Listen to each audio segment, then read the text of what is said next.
Ayan guys, mega loud shoutout, good morning, good afternoon, good evening guys. So nandito tayo sa Rosario, Pasig, na kung saan i-cover natin ang pamimigay ng bigas. Tuni-tuniladang bigas ang ipamimigay ngayong araw. Grabe no, dito lang ako nakakakita ng ganitong karaming bigas ang pinamimigay. And of course, kasama natin si Ate Sara Diskaya and ang team Kaya Dis. Grabe guys, dito lang ako nakakita ng ganitong karaming bigas na pinamimigay. Good morning sa inyo. Pasensya lang, medyo traffic ko. Pero bigay na natin yung bigas. Kumati na ako sa inyo na magandang umaga muli. Happy tayo! Ayan, happy bites lang. Good morning po. Alright, tuloy lang po natin ang Britaya. Siyempre kasama na po natin ang bumubulong ng Team Sara. Andyan po, Yan ang nabiliban ko kay Ate Sara guys.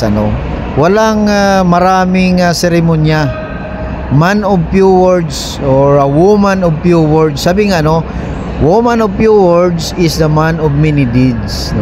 Wala nang dami pang seremonya, wala nang intro. Ganun lang, no.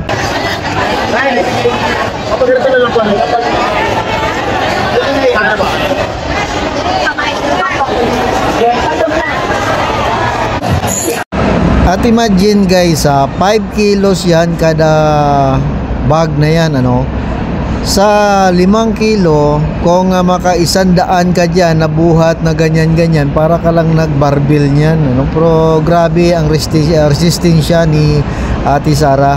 Talagang kinakaya niya, na iabot sa mga tao ang bigas. With the matching smile pa yan. Service with a smile, kumbaga.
So kitang-kita guys ang ngiti ano, mabigat yung dala pero may bigas naman na masasaing pagdating sa bahay.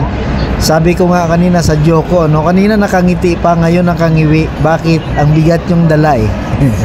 At least mabigat, bigas naman para sa pamilya. Kuya, grabe na yan, pinasa ni Kuya.